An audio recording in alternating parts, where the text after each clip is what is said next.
सर्वजन सम्मेलन। इससे पहले उत्तर प्रदेश के 18 मंडलों में से 16 मंडलों में हम लोगों ने सम्मेलन किए। ये 17वां सम्मेलन है और इसके बाद आखिरी सम्मेलन इलाहाबाद में 12 अक्टूबर को। इन 17वें सम्मेलन में, ये तो मेरा खुद का ही जिला मंडल है क्योंकि मैं यहीं से इसी मंडल से लोकसभा का सदस्य हूँ, तो यहाँ तो हमारी शक्ति बहुत है। लेकिन जितने 16 सम्मेलन और हुए हैं उनमें भी जनता का प्यार, पढ़े लिखे डॉक्टर, इंजीनियर, वकील, जज, रिटायर्ड कर्मचारी, अधिकारी, चिंतक, पत्रकारों का जो प्यार, जो उनके सुझाव, जो विश्वास आजाद समाज पार्टी को लेकर मिला है, मैं विश्वास से कह सकता हूँ कि उत्तर प्रदेश में आजाद समाज पार्टी त्रिस्तरीय पंचायत चुनाव में ही सबको ये दिखा देगी अपने प्रदर्शन से कि वो एक बड़ा दल बन के जनता की सेवा के लिए उत्तर प्रदेश में मैदान में आता है। ये सम्मेलन जब खत्म हो जाएंगे इसके बाद दूसरा कार्यक्रम बना के अब पूरे, जब तक विधानसभा का चुनाव नहीं होता, हम लोग मैदान में रहेंगे, गली गली गाँव गाँव जाके लोगों को जागरूक करने का काम करेंगे, भाईचारा बनाएंगे और जनमत तैयार करेंगे जिससे हमारे गरीब लोगों को जो जुल्म जाते हैं, अत्याचार हो रहा है वो खत्म। आज किसान परेशान है, डीएपी और यूरिया की किस तरह किल्लत है सब आपके सामने। आज पढ़ा लिखा नौजवान परेशान है, ना नौकरी है ना रोजगार, और जो भर्ती आती है उसमें घोटाला हो जाता है, चाहे वो लगता है शिक्षक भर्ती है, कोई और भर्ती हो, पुलिस की भर्ती हो। आज महिलाओं पे, बहन बेटियों पे अत्याचार हो रहे हैं। अभी अम्बेडकर नगर की घटना मेरे सामने है, मैंने परिवार से बात किया, वहाँ 17 साल की बच्ची को कल दिन के उजाले में मार दिया गया। तमाम तरह की घटनाएं इस बात का सबूत है कि उत्तर प्रदेश में जंगल राज चल रहा है और जनता इस जंगल राज को खत्म करना चाहती है। इसके लिए आजाद समाज पार्टी और उसके कार्यकर्ता, अभिमान में कार्यकर्ता, पदाधिकारी दिन रात मेहनत कर रहे हैं। बरेली को लेकर क्या कहेंगे? बरेली में जो अन्याय हुआ, मेरा सबसे बड़ा सवाल यह है कि एक प्रदेश में 2 कानून कैसे हो सकते हैं। हमें बरेली की घटना को भी देखना चाहिए और हमें फतेहपुर की घटना को भी देखना चाहिए। कुछ दिन पहले अभी बरेली घटना हो जहां शांति प्रिय तौर से लोग प्रोटेस्ट करने आए, पुलिस अगर चाहती तो उनको प्यार से समझा सकती थी, उनकी बात तो सुन सकती थी, और ये ना समझाए गए ना बुझाए गए, उन पे लाठीचार्ज कर दी गई, छोटे छोटे बच्चों को पीटा गया, निर्दोष लोगों को जेल भेजा गया, 2000 लोगों को मुकदमा हुआ।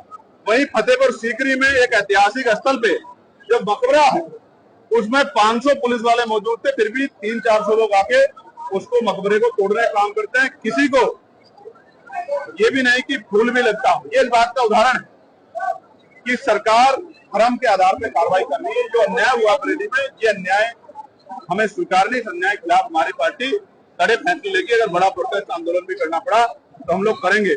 लेकिन मैं ये पूछना चाहता हूं उत्तर प्रदेश सरकार से कि आई लव मोहम्मद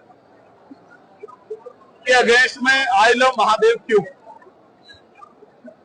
जो लोग महादेव को मानने वाले लोग हैं वो लंबे समय से महादेव को मान रहे हैं, वो इस वजह से थोड़े मानते हैं कि कोई आई लव मोहम्मद कह रहा है। आप समझने का प्रयास कीजिए, आई लव मोहम्मद का मतलब क्या है? इस अंग्रेजी वर्ड का हिंदी मीनिंग क्या है कि मैं मोहम्मद से प्यार करता हूं। इससे किसी को आपत्ति कैसे हो सकती है? किस आधार पे हो सकती है? ये क्राइम कहां से हो सकता है? लेकिन सरकार ने इसको क्राइम बना दिया। कोई अगर ये लफ्ज लिख के अगर कोई पेपर हाथ में पकड़ ले रहा है तो पुलिस उसके साथ इस तरह का व्यवहार कर रही है जैसे वो कोई क्रिमिनल, जैसे वो कोई अपराधी। ये जो गैर बराबरी है, क्योंकि भारतीय संविधान धर्मनिरपेक्षता की बात करता है, धार्मिक आजादी देता है। जो मोहम्मद से प्यार करते हैं वो आई लव मोहम्मद लिख रहे हैं, जो महादेव से प्यार करते हैं वो आई लव महादेव लिख रहे हैं, जो बुद्ध से प्यार करते हैं वो आई लव बुद्ध लिख रहे हैं, तमाम जो जैन से प्यार, जो महावीर जैन जी से प्यार करते हैं वो आई लव महावीर जैन लिख रहे हैं। किसी को तकलीफ क्यों होनी चाहिए? मेरा धर्म मेरे साथ, आपका धर्म आपके साथ, नास्तिक जो लोग हैं उनका धर्म उनके साथ।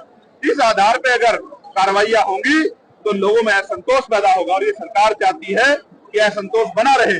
असंतोष रहेगा तो रोटी, कपड़ा, मकान, रोजगार, महंगाई के मुद्दों पे चर्चा नहीं होगी। ये एक सोची समझी साजिश है। जनता को समझदार बनना पड़ेगा और समझदारी के साथ आगे के फैसले लेने पड़ेंगे।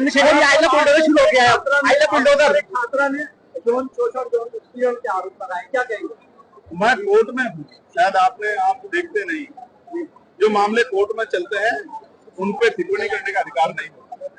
हालांकि मीडिया को जागरूक रहना चाहिए कौन सा मामला कोर्ट में है, कौन सा मामला कोर्ट से बाहर। वोट चोरी को लेकर कांग्रेस लगातार हमलावर है, आजाद समाज पार्टी का क्या स्टैंड है? क्या वोट चोरी मानते हैं और क्या इसका स्टैंड है? जो तथ्य रखे गए हैं वो तथ्य स्पष्ट करते हैं। एक कमरे में 3 मकानों के 4,700 कुछ वोट मिल रहे हैं। तो ये समझ आता है 200 वोट मिल रहे हैं, 400 वोट मिल रहे हैं। हमने भी चेक 70-80 वोट है एक एक मकानों में। तो ये तो सोचने की बात है ना। इस पे जवाब चुनाव आयोग को देना चाहिए, लेकिन जवाब तो पार्टियों के लोग दे रहे हैं। तो इस पे जो सही है, इस मांग को तो हम बहुत लंबे पुराने समय से उठा रहे हैं। ये आज की मांग थोड़ा ही है, हम तो इस मांग को बहुत दिन पहले से उठा रहे हैं। लेकिन ये बाकी सरकारों को देर से समझ आया, बाकी पार्टियों को, उनको भी आज को उठाने का मौका मिला, उठाना चाहिए।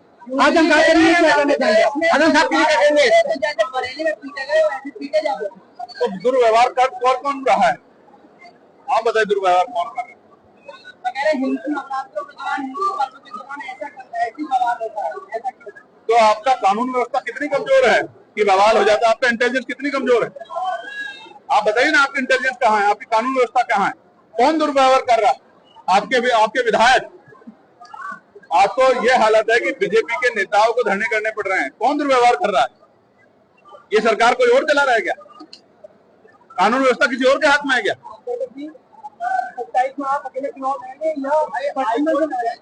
त्रिस्तरीय पंचायत चुनाव के फैसले के बाद मुझसे आप ये सवाल करना, तब मैं इसका जवाब। आई लव बुलडोजर शुरू हो गया, अब I love bulldozer, I love Yogi Modi शुरू हो गया। मैंने उस पर पत्र भी लिखा है।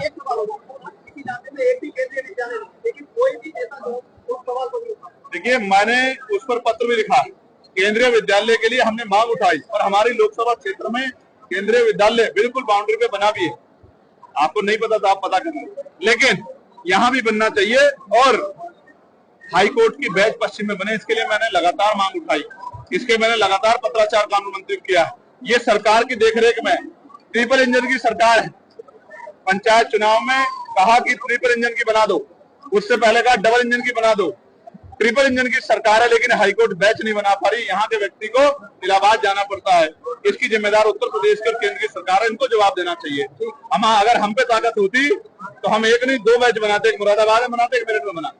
आजम खान की रिहाई के बाद लगातार अटकलें लगाई जा रही थी, शामिल हुई, लेकिन अब मौके पर विराम लगा दिया। भाई मैं क्यों कुछ कहने लगा?